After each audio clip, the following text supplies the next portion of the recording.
Buen día, bienvenidos a este panel que estaremos tratando acerca del código de red. Es un tema que nos atañe a todos, de mucha actualidad y que deberíamos de estar ocupados todos en las empresas acerca de él, porque ya al día de hoy ya está en vigor. Mi nombre es Mario Alberto Solano, pertenezco al grupo CEMEX y trabajo en la división de energía y adicionalmente soy vocal en la Comisión Reguladora de Energía para el Comité de Confiabilidad del Código de Red precisamente. El día de hoy nos va a acompañar el maestro en ciencias, el ingeniero Iván Mijares, que pertenece al SENACE Noreste. También nos acompaña el doctor Armando Llamas, que es catedrático en el Instituto Tecnológico de los Estudios Superiores de Monterrey. También está conmigo el ingeniero Roberto Sanders, que es ejecutivo en la compañía Pilar Mexicana. Y también el ingeniero Eduardo Martínez, que labora para Maco Integra. El día de hoy estaremos tratando temas técnicos y temas de esta ley que son muy importantes que todos tengamos en mente para poder ejecutar proyectos en nuestras industrias. Por supuesto, sé que habrá dudas y habrá preguntas en los cuales aquí abajo en la proyección que ustedes estarán viendo aparecerán nuestros correos electrónicos y medios por los cuales ustedes puedan hacérnoslas llegar y las contestaremos posteriormente. Muchísimas gracias y iniciaremos. La primera pregunta que surge en esto es ¿de dónde viene el código de red? ¿Por qué nos hace necesario tenerlo? ¿Y qué situaciones afronta esto? Para esto pediría yo a Iván, por favor, que si nos podrías ayudar y comentarnos esto. Claro, Gracias. muchas gracias por la invitación. Como todos sabemos, ya es un tema, yo creo que conocido por todos. El código de red se hizo su publicación en el año 2016, el 9 de abril entró en vigor, a través del Diario Oficial de la Federación, y el ente el cual fue asignado pues, fue la Comisión Reguladora de Energía. ¿Qué es el código de red? De forma general, el código de red son disposiciones de carácter general, son requerimientos, requisitos técnicos, la cual son el parteaguas por el cual los integrantes de la industria eléctrica tienen su manera de seguir las cosas y hacerlo de forma indicada o correcta. Estas disposiciones están formadas a través de criterios, a través de manuales que son compuestos en el mismo código de red, y el mismo código de red a su vez se apoya con otros manuales adicionales que surgieron posteriormente y que hay unos que están por publicarse. En lo que podemos ver de integrantes de la industria eléctrica podemos mencionar lo que son los medios de transmisión, que en este caso es el transportista, medios de distribución, que es en este caso el distribuidor, que ambos actualmente están a cargo de la Comisión Federal de Electricidad. Lo que son los generadores, los que generan la energía eléctrica, los que son los consumidores, que son los centros de carga, y englobando todo esto están un ente descentralizado, que en este caso es el Centro Nacional de Control de Energía, al cual pertenezco, que se encarga de ver estas disposiciones y tratarlas de orientar a lo que son estos participantes para su implementación y aplicación. Dentro de esta gama de integrantes de la industria, el tema que nos vamos a centrar un poquito más en lo que es el día de hoy son en los centros de carga. Los centros de carga, como comentaba, en el código de red hay criterios y hay manuales. Los criterios que están dentro del código de red se soportan con manuales de requerimientos técnicos. Estos criterios en forma general nos indican a quién le aplican, a partir de cuándo y de qué manera, ¿no? El cual está complementado con el manual que nos comenta que la aplicación es tanto para centros de carga en alta y media tensión, y para centros de carga los acomoda en dos grandes grupos que son centros de carga convencionales y centros de carga especiales. Y la diferenciación es muy sencilla, o sea, si hay una implicación de calidad en el servicio por un centro de carga, se acomoda dentro de cargas especiales y no como carga convencional. y en base a su nivel de tensión, si es una carga en media o en alta tensión o si es carga convencional o especial, es la base para determinar los requerimientos que se ocupa para cada uno. Dentro de estos requerimientos que vamos a tocar un poquito más adelante, ya yéndonos a centros de carga, estamos viendo 4 tópicos principales que serían lo que son cumplimiento a factor de potencia. Podemos ver distorsiones en la señal eléctrica, lo que son contenido armónico que está propiciando ese centro de carga a la energía eléctrica, y otros conceptos adicionales como cuestiones de protecciones, cuestiones de frecuencia, que son un poquito más, se podrían tocar más adelante. Pero por lo pronto no sé si podemos ya con un poco lo que se recapituló aquí, empezar a ampliar un poquito más los temas. Perfecto, Iván, muchas gracias. Sí. Como vimos, es muy importante este tema, aplica a muchas industrias, como lo menciona Iván, aplica a centros de carga de media y de alta tensión, los cuales son muchísimos en el país y deberíamos de estar muchos ocupados en este tema. Es por esto que en el mismo manual está establecido que la parte de técnico está cubierto por él, pero no es un documento para recaudar, sino es un documento técnico, como lo decía. Entonces, la parte de las penalizaciones viene mencionado en la Ley de la Industria Eléctrica, en el artículo 165, y entonces ahí lo podemos ir y lo consultamos y dice que viene por 2 formas. La primera forma es por incumplirlo, que va entre 50,000 y 200,000 salarios mínimos, solo por el hecho de haberlo incumplido, y además se le suma entre el 2 y el 10% de los ingresos brutos del año anterior, si a manera de la Comisión Reguladora de Energía el incumplimiento fue grave. Entonces, si vemos, es algo que puede llegar a ser oneroso, y entonces por ello pues debemos estar muy al pendiente y ponernos a trabajar en este sentido. Y es por eso que le quisiera pedir al doctor Armando que nos platicara acerca de los requerimientos técnicos que necesitamos cumplir en estas industrias, precisamente en todos los centros de carga.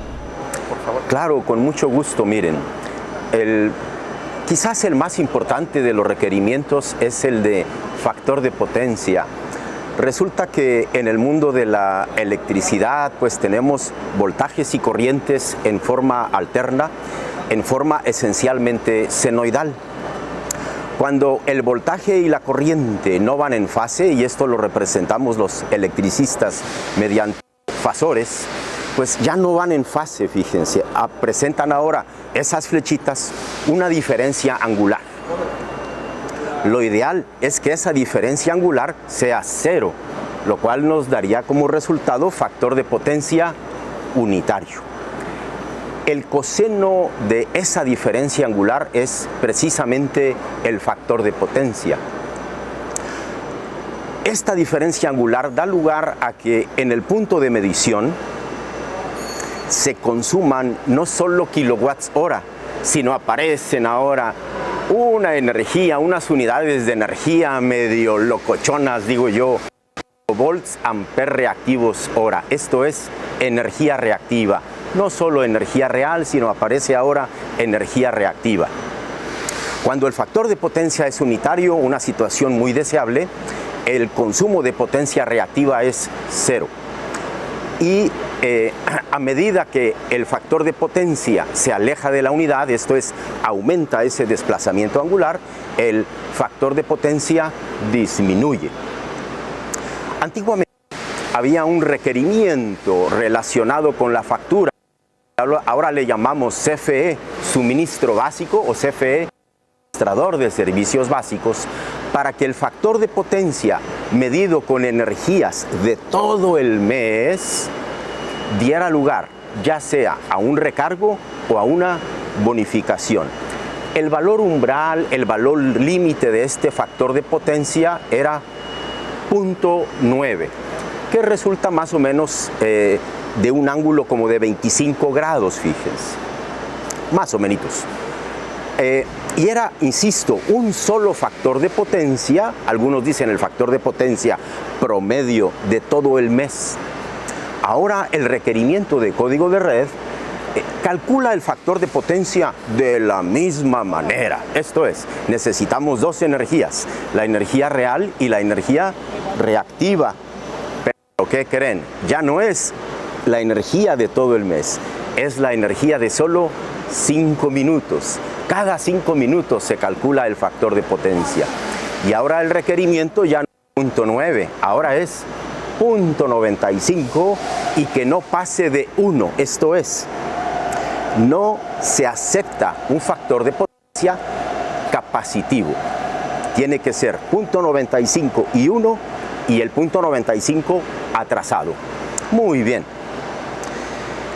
Y es así que el requerimiento sube en factor de potencia y no se requiere que se satisfaga con este requerimiento técnico 100% de tiempo, pero sí 95%.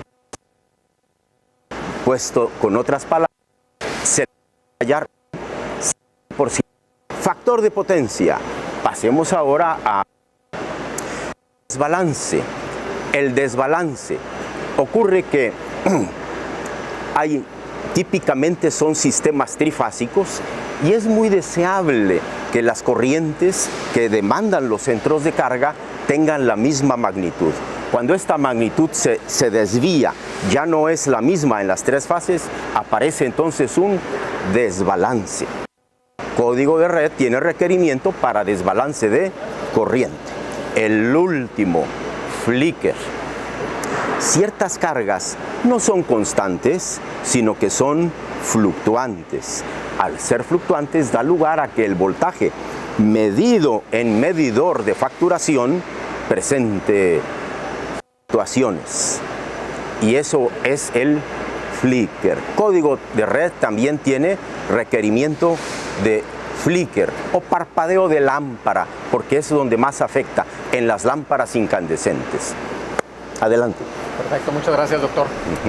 Efectivamente, como ya pudimos nosotros escuchar al doctor Armando, nos damos cuenta que existen varios factores que nos afectan. Como decía Iván, existen otros adicionales. Y también él mencionaba una cosa, existen varios centros de carga, tipos de centros de carga. El tipo de centro de carga convencional y el tipo de centro de carga especial. No tienen todos los mismos requerimientos de estos que nos mencionaba Armando. Entonces debemos nosotros estar al pendiente y revisar nuestro centro de carga, de cuál de los pertenece, para ver cuáles son los valores que nos van a aplicar. Y voy a poner el ejemplo del factor de potencia. En ese sentido, el factor de potencia aplica para todos los centros de carga conectados en alta tensión, pero para los conectados en media tensión no aplica. Y los otros parámetros que el doctor nos comentó también tienen valores, pero tienen valores límites de consigna diferentes. Por eso es necesario revisar esas tablas en el documento principal. Además de esos parámetros que Armando nos mencionó, también hay otro que es la distorsión armónica, pero para eso nos lo va a platicar Roberto. Por favor, Roberto, platícanos acerca de él. Claro que sí. Hay otro parámetro que es muy importante, que antes no lo medían y ahora sí lo van a medir, que son básicamente los armónicos. ¿Qué son los armónicos? Para entender un poco. Como bien mencionó el doctor, la onda que nos gusta es una onda senoidal. Cuando esa onda, por elementos distintos, que generalmente son elementos de potencia electrónicos, distorsionan, se le suma unas ondas múltiplos de la onda natural de 60 Hz, entonces pueden aparecer ondas en 300 Hz, 180 Hz, en distintas frecuencias, hasta la 63, que es donde nos va a medir con este nuevo código de red. Nuevamente, como dicen, va a haber límites dependiendo del tipo de centro de carga como estemos registrados y conectados. ¿Qué ejemplo de estos dispositivos generan? Los UPS, las fuentes conmutadas, los variadores de velocidad, hornos de inducción, también, por ejemplo, pilas electrolíticas para la extracción como de cobre. En fin, hay muchos dispositivos que generan este tipo de distorsión armónica. ¿Cuándo nos debe preocupar? No en todos los casos nos debe preocupar. Tenemos que ver la proporción de cargas lineales, y ahorita les voy a explicar que son las cargas lineales, contra las cargas no lineales. Las cargas no lineales son las que nos van a generar esos armónicos que van a distorsionar la onda, primero de voltaje, primero de corriente y después de voltaje. Entonces, cuando la proporción es significativa de cargas no lineales, hay que poner atención. Entonces va a ser importante hacer las mediciones pertinentes para ver si vamos a estar dentro o fuera del código de red, siguiendo las tablas a las que nos especificamos. Unas preguntas, ¿es importante resolverlo? La respuesta no solo son por las multas que ya mencionaron, que son bastante onerosas, sino también por un tema de confiabilidad, temperaturas, eficiencia energética, que se pueden alcanzar a disminuir los armónicos de la planta. ¿Por qué? Porque estos armónicos pueden afectar los conductores en temperaturas más elevadas, disparar protecciones indebidamente, tener circulantes por neutro, podemos tener los capacitores, se pueden dañar, los transformadores también trabajan a una temperatura más elevada, entonces todo lo que requiera temperatura disminuye la vida útil de todos sus componentes. Entonces, sí es importante atacarlo, no solo desde el punto de vista del código de red, sino como una consigna que creemos que es importante.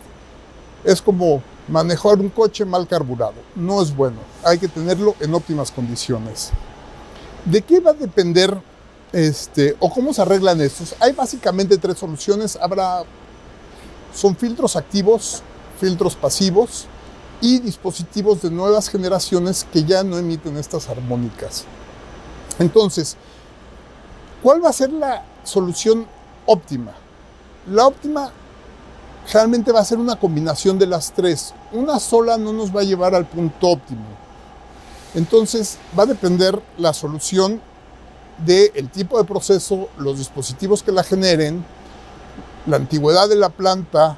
En fin, todos esos elementos los tenemos que balancear para determinar cuál va a ser el mix correcto o la solución que vamos a hacer como traje a la medida. Es importante, y como conclusión breve, cuando tenemos una solución, y puse un ejemplo, es no caer en el error de solucionar este problema y como un autobús desplazando a 3 personas, porque se caen muchas veces en este error. O sea, meten soluciones demasiado complejas para problemas sencillos. Entonces hay que mantener las soluciones sencillas para este tema. Gracias. Hombre, muchas gracias. Gracias, Roberto. Como ya vimos, el problema para cada una de las fábricas, pues, es de elaborar un traje a la medida, ¿no? Es necesario revisar la instalación, hacer estudios y cosas de ese tipo. Es muy importante, como ya nos lo explicaban los ingenieros, porque hay afectaciones no solo hacia afuera, sino afectaciones al interior de nuestra fábrica y que por buena ingeniería eléctrica, prácticas de mantenimiento adecuadas, pues deberíamos de corregir. Pero, ¿cuál es el procedimiento que debemos de seguir a partir de aquí? Pues yo me gustaría, por favor, Eduardo, si nos podrías comentar qué debemos hacer. Ya vimos ahorita qué es lo que nos está afectando, cuáles son los parámetros en los cuales debería de enfocarme más rápido. Por favor, coméntanos un poco acerca de este siguiente paso. Muchas gracias por compartirme este momento con ustedes. Pues como lo mencionamos en un momento, esos manuales de regulación, técnicos para los centros de carga están al momento de revisar este código red. Lo primero que nos podemos ver o percatar en este manual es que, hablando específicamente de estos centros de carga en media y acción, tenemos que precisamente esos requerimientos que de alguna manera tienen que plasmarse en un trabajo detallado de acciones en donde hay que presentárselos a la Comisión Reguladora de Energía, ¿sí? Esto tiene un plazo no mayor a 3 años, en donde los puntos importantes a revisar son a través de, pues, en muchos de ellos, de hacer esos estudios, como lo es en primer lugar el estudio de desbalances de tensión, ¿verdad? En los estudios de ese balance de tensión adicional, se tiene que revisar y dar cumplimiento a lo que marca este código red como una norma de tensión nominal donde marca el máximo y mínimo permisidos.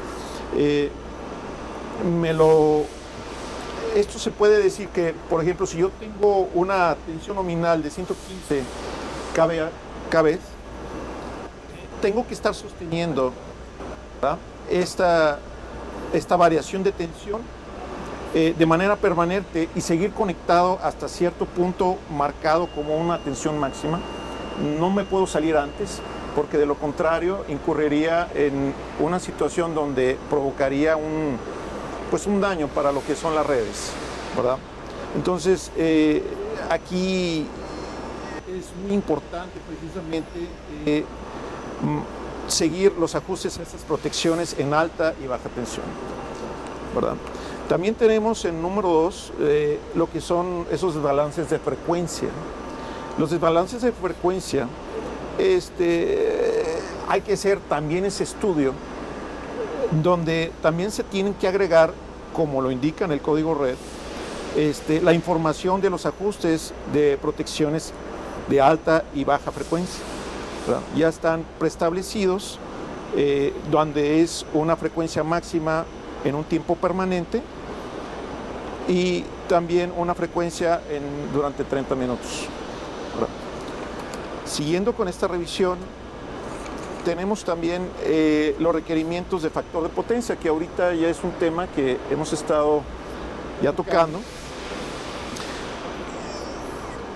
Y me agrada tomar el énfasis que se mencionó por parte de los doctores, que específicamente se establece en el alta tensión un requerimiento del 95% durante 10 años y posteriormente de ese 95 va a subir a 97, ¿verdad? Más sin embargo, bien se dijo, esto está solamente enfocado a la alta tensión, no está afectando precisamente a los centros de carga de media tensión, ¿verdad? Eso sí es una buena noticia, al menos para la gran población.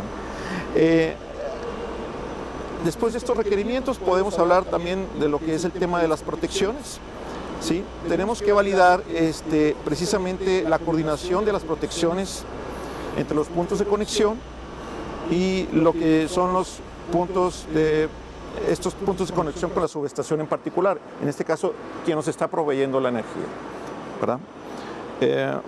Siguiendo con la secuencia, tenemos también el tema de control, ¿verdad? Este tema de control, el SENACE debe de establecer las características de registro, de instrucciones de despacho para el responsable de la demanda controlable y así adaptar los sistemas para recibir la instrucción de conformidad con la regulación aplicable en materia de seguridad de información y tecnologías de información de comunicación.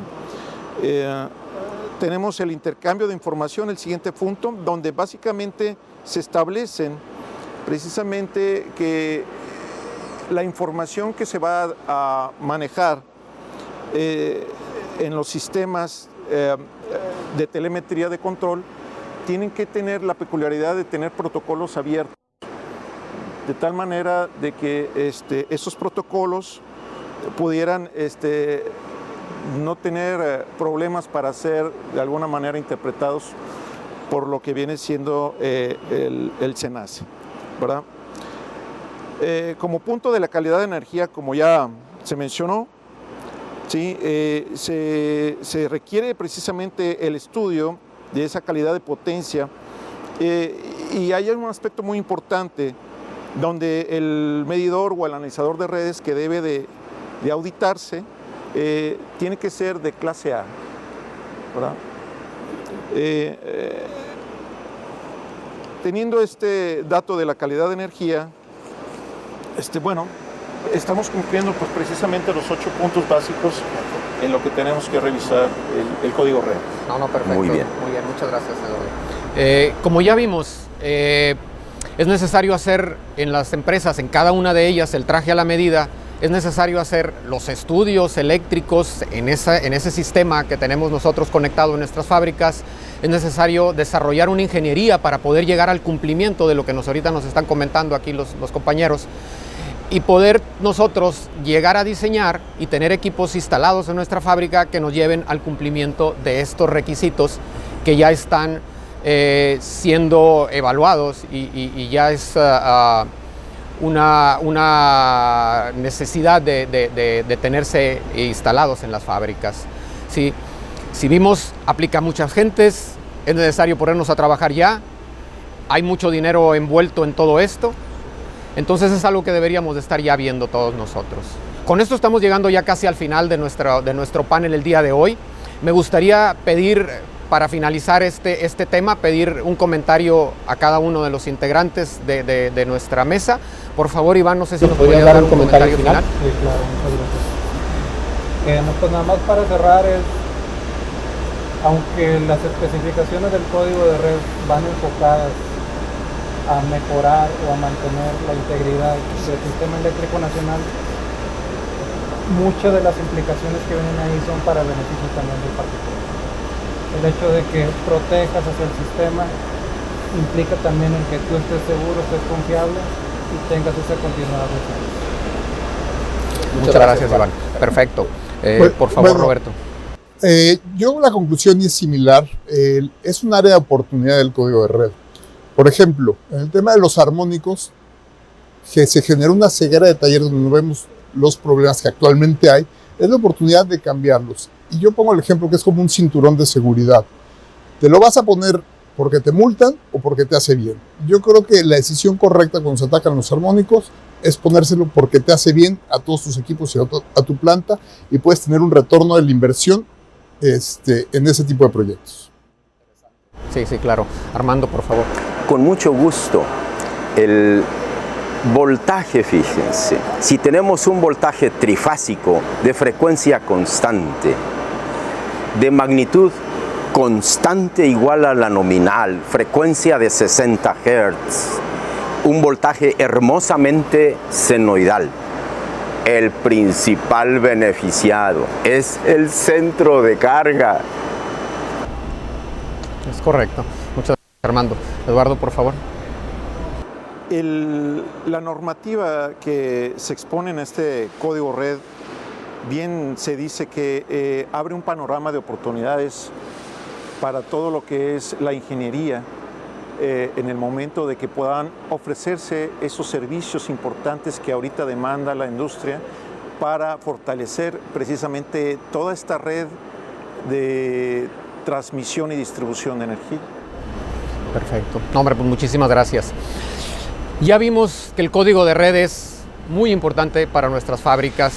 Hemos visto que es necesario para el sistema eléctrico mexicano, que es básico para nuestras fábricas al interior, y ya es una ley que está en vigor, aplica a muchas empresas, pues es necesario tomar acción en estos proyectos.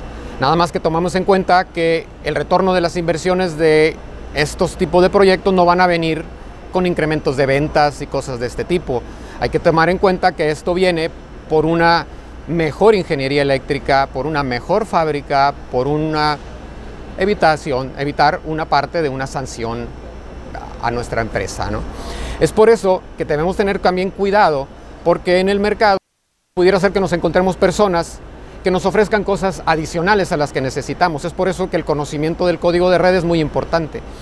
Y tomar nosotros un buen sentido común eléctrico es una palabra que llamo yo de ese tipo, pero hacer el traje a la medida, el adecuado, como decíamos, no ir a sobreprotegernos de algún modo, porque la solución debemos buscar que sea la mejor técnicamente, pero también que sea la mejor económicamente para nuestra empresa. Hemos hablado acerca del código de red, pero adicionalmente pues hemos hablado también de algunos otros manuales. Si nos vamos a las leyes, hay más de 500 páginas fácilmente de este tipo de material que está involucrado en todo esto, en los cuales nosotros deberíamos de estarlos leyendo y saberlos de memoria. Es por eso que yo los invito a que le demos una leída a todo esto, busquemos la forma, cómo estamos ahorita y cómo deberíamos estar y empezar a construir ya ese plan de trabajo que tenemos que entregar a la Comisión Reguladora y poder asegurarnos que nuestras fábricas operan adecuadamente. Muchísimas gracias por habernos escuchado el día de hoy y visto a través de este canal. Esperemos vernos pronto en una nueva edición. No se olviden enviar sus preguntas y dudas a la dirección de correo electrónico que aparece en las pantallas y esperemos vernos pronto. Y a nombre de mis colegas, un agradecimiento a Reportero Industrial Mexicano. Muchas gracias.